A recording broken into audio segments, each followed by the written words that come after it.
Pati ikaw, Kuya Brooks, ang dami mo pong sinasabing mga negative sa akin. Wala akong ginawang masama sa inyo, Kuya Brooks. Nakisama pa ako sa inyo ng maayos. Nire-respeto po kita kasi tatay ka ni Kalingap Dan. At si Kalingap Dan, napakabuting tao niya.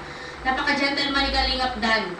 Kaya never ako nagsalita ng kahit ano sa inyo kasi tinitreasure ko yung mga pinagsamahan on sa Kalingap. Pero grabe naman na gagamitin niyo akong content, babalahurain niyo ako para may content lang kayo, para lang mag-revenue kayo. Na kahit anong gagawin nyo, kahit ikaka-bring down na ng tao, kahit ikaka-yurak na ng pagkatao ng ibang tao, wala namang ginagawa sa inyo, go lang. Basta sa revenue, basta sa views, go lang.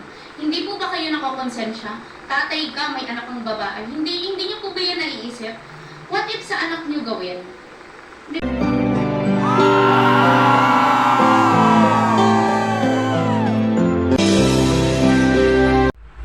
So ayan po. Kumusta po kayo? Kumusta po kayo? Kumusta? Andito naman po ako. Welcome po sa aking YouTube channel, Rally Channel. Paki-subscribe, like and share, comment din sa aking video upload, okay? Hayaan nyo muna batiin ko kayo ng magandang umaga, magandang tanghali, magandang gabi sa inyo lahat. Sana po nasa mabuti yung kalagayan at malayo sa karamdaman. Lalong-lalo ni mga OFW natin dyan sa abroad. Kumusta po kayo dyan? Saan man kayo paling ng mundo naroon, sana po nasa mabuti yung kalagayan at malayo sa karamdaman. Okay? So tuloy tayo. Merong kasi ako napanood video upload ni Midit, yung Leche Plant Girl. Na doon sa kanyang video upload ay makikita natin na sobrang nagalit na siya sa mga taong nagbabalahura sa kanya, mga kapo-viewers. Sa mga taong dati mga sumusuporta sa kanya na ngayon ay sinisiraan siya. Doon ko napanood sa kanya na talagang napuno na, masasabi kong papamangamagatang ko, napuno na ang salop, kapo-viewers. Bunso Midit, napuno na ang salop. Di ba? Na ayon sa kanya, nananahimik siya. Na ayon sa kanya, nananahimik siya sa mga paratang sa kanya, na pambabalahura sa kanya,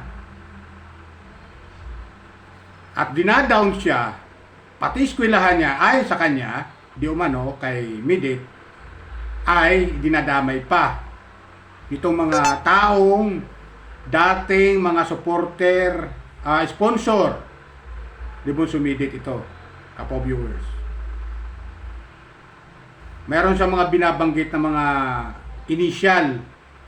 May letter P, may letter E. O, di ba? Masakit kung mapapakinggan mo nyo, mga kapo-viewers, yung video upload ni Bunso Midit na yun. Mapapansin nyo na talagang sobrang sama ng loob niya doon sa mga tao na yun. Na kung ano-ano ang mga sinasabi na paninira patungkol kay Bunso Midit. O, di ba? Na ayon kay Bunso Midit, sila naman yung gumawa ng GC ayon sa kanya, di umano, sila ang gumawa ng GC para sa GC kung tawagin, group chat, di ba? Tapos sila rin ang sumira, di ba? Ano gusto lang palabasin, mga kapo-viewers? Gusto talaga lang pabagsakin si Bunso Midit. Hindi na nga gaano sumasagot yung tao dahil baka nga naman manahimik sila. Hindi na sumasagot si Bunso Midit sa mga paninira nila. Pero tinutuloy-tuloy pa rin nila paninira nila. Dahil sa ayaw kay Bunso Midit, ano ang gusto nila? Views? For views? Pag si Midit pinag-uusapan, malakas ang views nila? Di ba, kapo-viewers? Malaking pambabalahura nga naman yan. Sinisiraan yung tao. Bata pa pala to si Midit. 22 years old lang. Estudyante. Grabe itong mga taong maninira sa kanya. Grabe manira, grabe. Kaya ang masabi ko sa mga naninira kay Boss Sumidit na mga dating nandyan sa Midit community, ang masabi ko lang, bilang isang viewers, taga-subaybay na mga video upload ni Boss Sumidit, kung wala na rin lang kayo kay Boss Sumidit, huwag nyo nang gamitin pangalan niya. Mahiya naman kayo. Lipis-lipisan naman nyo naman yung konti, yung mga mukha ninyo. Huwag nyo gagamitin yung tao na wala namang ginagawa sa inyong masama. Na ayaw kay Boss Sumidit, idimanda nyo siya. Kung meron kayong proof, idibanda nyo siya. Hindi yung gumagawa-gawa kayo ng kwento, bugbog sarado na siya dito sa social media, sa mga paninira ninyo, kapo-viewers. Ito mga taong ito, kapo-viewers, na mga naninira kay Boss Sumidit, ay ayaw talaga tigilan si Boss Sumidit sa mga kung ano-anong paratang na wala namang ebidensya. Ang daming pananakot, andyan yung kung kesyo ay kay Boss Sumidit, kapakinggan ko, magpapatulpo pa raw. So sabi ni Boss Sumidit, go ahead. Magpatulpo kayo. Na ayon sa kanila, hinahamon pa sila ni Midit na magdemanda kayo. Haharapin kayo ni Boss Sumidit. Hindi yung pambamblock lang ginagawa nyo. Nambablock lang kayo eh. Makapanira lang kayo ng tao. Apang-apa kayo, paninirang puri yan. Kung tutusin, dapat kayo i-demanda ni Boss Sumidit eh. Na paninirang puri. Grabe yung paninira ninyo sa tao eh. Ano gusto niyo sa kanya? Ano pang ayon sa kanya? Ayon pa, ano pang gusto niyo gawin? Na paninira. Ano bang dapat niyang gawin para matigil na kayo sa paninira sa kanya? Ano ba ang gusto niyong gawin ni Boss Sumidit para matigil lang kayo? Tama naman si Boss Sumidit eh. Grabe kayo makapanira sa kanya eh. Pinakikinggan lang namin, mga viewers, nanonood lang kami, pinakikinggan lang namin yung mga paninira ninyo. So, hindi kami nagki-comment na. Hindi na kami nagko-comment.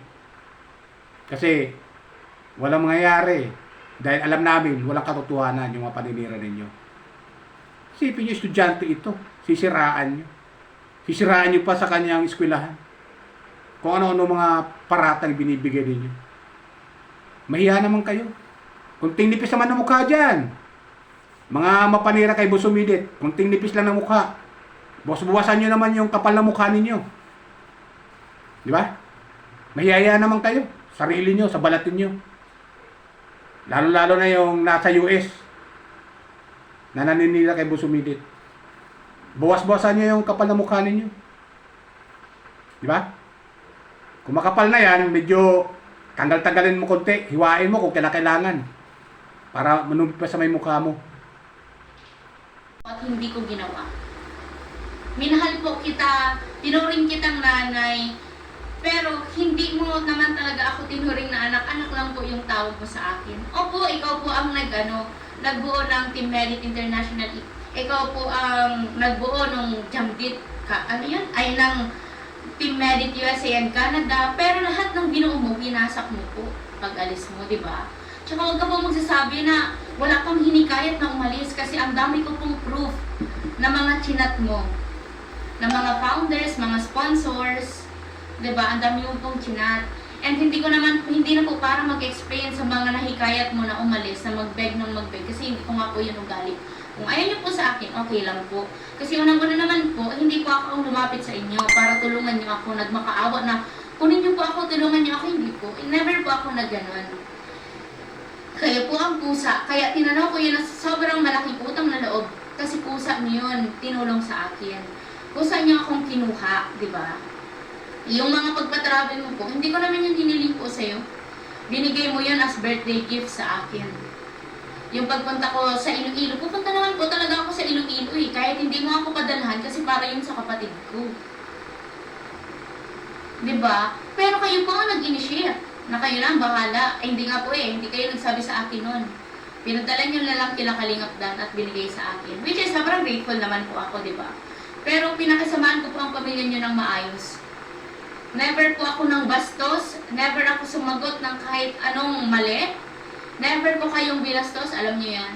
Kaya sige po, kung sinasabi nyo na manloloko ako, scammer ako, ganito, ganyan, kesyo nanghihingi ako, ganyan, demanda nyo po ako, aantayin ko po kayo. Andito lang po ako sa Pilipinas. Dito pa ang address ko sa Abelga, nakapunta na po dito ang kasama nyo. Papuntahan nyo po ako dito ng pulis. Pasundo nyo po ako. Kasi, di ba, para Alam mo kapag viewers, doon sa nakita ko na yon, sa reaction sa live ni Busumidit na pagsagot sa mga paratang, doon natin makikita na si Midit na puno na talaga. Kung pagkasawan, puno na ang salop dito sa mga taong naninira sa kanya. Na ayon sa kanya, ayon kay Busumidit, sila nagtatag ng GC o group chat. Tapos sila rin pala ang sisira. Di ba? Malaking kahibangan yan. Malaking kahibangan. Kaya doon sa mga taong binigyan ni Midit ng initial na mga P at saka E, medyo magkaangkang kayo. Buwas-buwasan nyo yung mga pisngin ninyo, yung kapal na mukha ninyo, sa paninira nyo sa tao na wala namang ginagawa sa inyo na masama. Di ba? Kung mayroon kayong katotohanan, na mayroon kayong mga ebidensya ayon sa kanya, idibandan niyo siya. Idibandan niyo siya. Kayo yung gumawa ng GC, hindi niya hiningi yun. Kayo ang gumawa niyan, tapos sisiraan niyo yung tao. Dahil bakit? Wala na kayo sa kanyang community, sa Midit community. Pero bakit nagdiyan pa talaga kayo? Bakit? Siya ang ginagawa niyo yung content palagi. Tapos ang content niya ay paninira laban sa kanya. Medyo kakapalan nga ng mukha yan. Okay sana kung nagko-content kayo, ikabubuti niya eh. Hindi eh. Hinahatak yung tao pababa. Grabe kayo makapanira sa kanya. Porque hindi masyadong sumasagot si Midit sa mga paratang ninyo, sa mga paninira ninyo, sa pambabalahuran ninyo.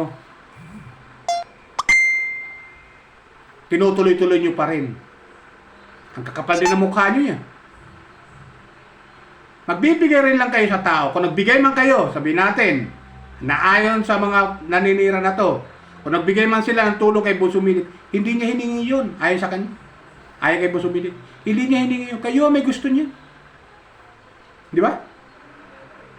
Ngayon, ang masasabi ko sa inyo, na mga naninira ngayon kay Busumidit, ng mga dating sponsor ni Busumidit, ang masabi ko lang sa inyo, ang lalaki niyong tanga. Ang lalaki niyong tanga. Para sa akin. Bakit? Tumulong kayo tapos babawiin niyo pa. O ipaggangalandakan niyo pa. Dito sa social media. Yung mga paninira ninyo. Kung ano namang sinasabi niyo sa kanya. Ang lalaki niyong tanga. Kung baga sakuan, ob-ob kayo, mga ob-ob, para sa akin. Tumulong rin lang kayo. Gusto nyo, ipasuka sa tao. Kung mayroon nga kayo tinulong, gusto nyo ipasuka sa tao. Kaya konting boss-bossan ng kapal ng mukha ninyo. Maya naman kayo. Kaya mga naninira kay Busumidit, tigil-tigilan nyo na yung paninira nyo sa kanya. Dahil hindi nyo kayang pabagsakin si Busumidit. Hindi nyo kayang pabagsakin. Kahit anong paninira ninyo, hindi yan tatalab sa aming mga viewers. Hindi yan tatalab.